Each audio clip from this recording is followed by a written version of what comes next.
10 টাকা দিলেন আমি খাইবেন? হ্যাঁ খাবো। আপনারে আমি কিন্না দিই, খাও না। কাকা, ওনার একটা কলা একটা রুটি দেন। কত হইছে? 25 টাকা।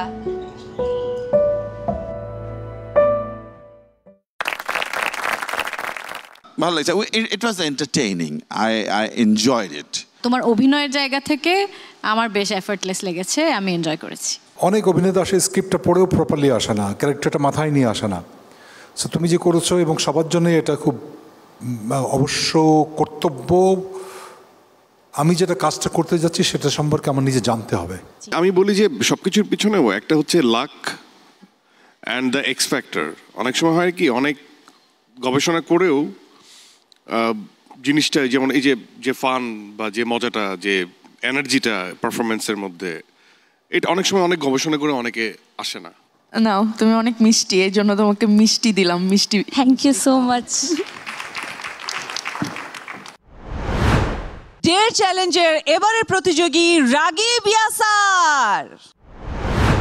আমার ডেয়ার চ্যালেঞ্জটাতে ছিল হচ্ছে আমি একজন লেবু বিক্রেতা ছিলাম, যিনি হচ্ছে ধানমন্ডিতে লেবু বিক্রি করছিলাম।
আমার মনে হয়েছে যে রাগিব লেবু বিক্রি করছে, যে এই হ্যান্ড জেস্টারটা ইটস ভেরি মাচ রাগিব।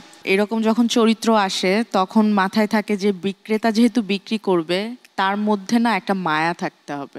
পারফরমেন্সটা আমার কাছে বিলিভেবল মনে হয় নাই। দর্শক, আমি শুনতে পেরেছি রিয়াজ নাকি ঢাকা ইউনিভার্সিটি এরিয়াতে রিক্সা চালিয়েছে। চলুন তাহলে দেখে আসি কেমন রিক্সা চালালো রিয়াজ।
তো ভাই ঢাকা মেডিকেল যাবেন?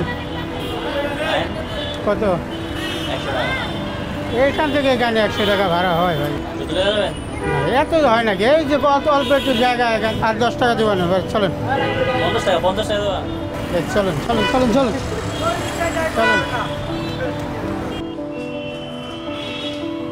ভাই, একটু দেখে তাড়াতাড়ি যান ভাই, রুগী রেখে আসছি ভাই। সারাদিনে ইনকাম কেমন হয়?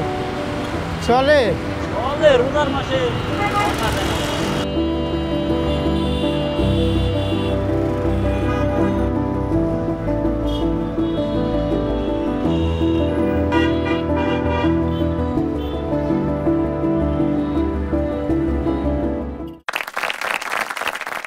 একজন চালকের যে ফিজিক্যাল বা একটা বডি ল্যাঙ্গুয়েজ থাকে, ওইটা আমরা দেখতে পেয়েছি। ওইটা একদম খাপে খাপ লেগেছে, একদম মনে হয়েছে যে একজন রিক্সাওয়ালা। বেশ, আমার খুব ইন্টারেস্টিং লাগছে।